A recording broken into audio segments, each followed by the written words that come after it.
நம்ம பக்தி இலக்கியம் பார்க்குறோம், வரலாறு பார்க்குறோம், புராணம் பார்க்குறோம். ஆனால் உலகத்துக்கே மறைனா அது திருக்குறள்னு வச்சுருக்கோம். அதில் சொல்கிறான் பாருங்க, என்னன்று கொண்டார்க்கும் உய்வுண்டாம் உய்வில்லை செய்நன்று கொன்ற மகருக்கு. உள்ளொன்று வைத்து புறமொன்று பேசுவார் உறவு கலவாமை வேண்டும். ஒரு மலரை நோக்கி வண்டு போகுதில்லை, இனிப்பை நோக்கி எறும்பு போகுதில்லை, நம்முடைய மனம் இறைவனை நோக்கி போகணும். அனைவருக்கும் அன்பு வணக்கம். ஆன்மீக அன்பர்களே, ஜெயா தொலைக்காட்சியின் இனிய நேயர்களே, இன்று மட்டுமல்ல, வருடத்தின் எல்லா நாளும் இறை அருளால், குலதெய்வத்தால், இஷ்ட தெய்வத்தால் நாளும் நல்லதே நடக்கட்டும் என்கின்ற சிந்தனையோடு இன்றைய நிகழ்வுக்குள் போகின்றோம். பொதுவாக நீங்கள் பெருமாளுக்கு பார்த்திங்கன்னா துளசியை எடுத்து அப்படி ஒவ்வொன்றா போடுவாங்க. விநாயகப் பெருமானுக்கு அருகம்புல்லை போடுவாங்க. சிவபெருமானுக்கு ஓர் வில்வம் சிவார்ப்பணம்னு போடுவாங்க. அம்பாளுக்கு நீங்கள் பார்த்தீங்கன்னா மல்லிகை, இன்னும் சொல்லப்போனால் ரோஜா, தாமரை இதெல்லாம் கொண்டு போய் வச்சு பூஜை செய்வாங்க.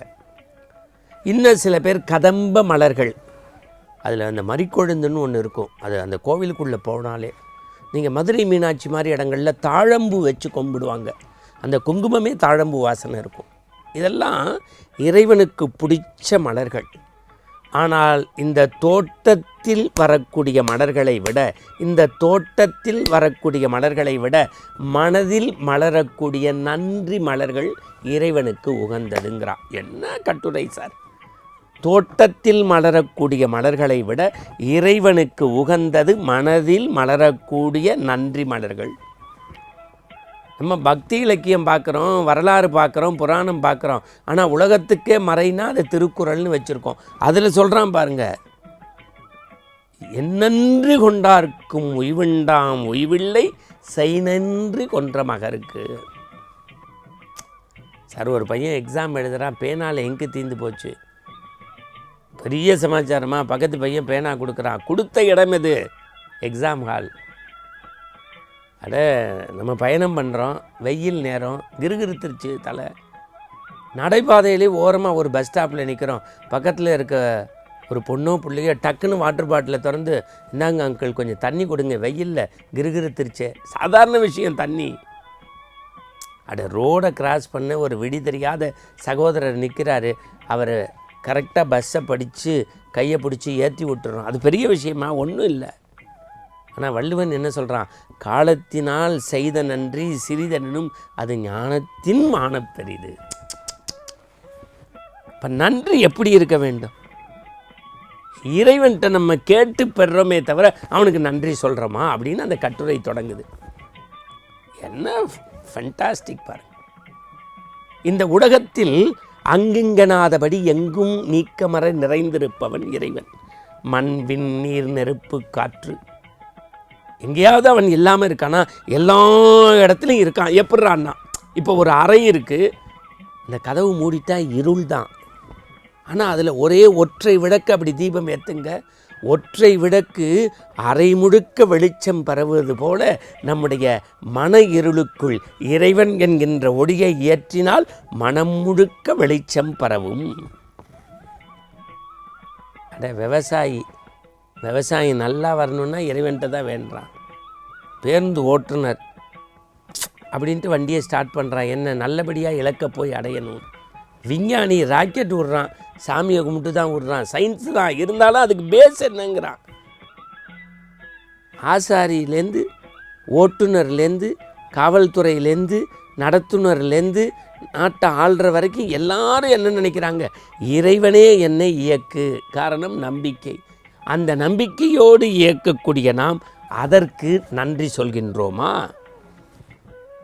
அகத்தில் இருந்து ஆண்டவனை பூஜிக்க வேண்டும். சும்மா புறம், நெற்றியில் திருநீர், கழுத்தில் உத்திராட்சம், கையில் இறை நாமத்தினுடைய மந்திரங்க ஒளி, இதெல்லாம் தேவை. அதைவிட என்ன, அகத்தில் பூக்கின்ற பூ, அந்த பூக்குத்தான் வாடா மலர். எப்படி வழிபடுறோம் இறைவனை? சத்தியம் பேசுகிறோம், தர்மம் பேசுகிறோம், நியாயப்படி இருக்கிறோங்கிறோம், உண்மை பேசுகிறோங்கிறோம், கண்மூடி தியானம் இருக்கோங்கிறோம், 11 சுற்று கோவிலை சுற்றுறோங்கிறோம், அன்னதானம் பண்ணுறோம், அன்பு செலுத்துகிறோம். இதெல்லாம் வேறு. இந்த ஆசையை அடக்க வேண்டும்.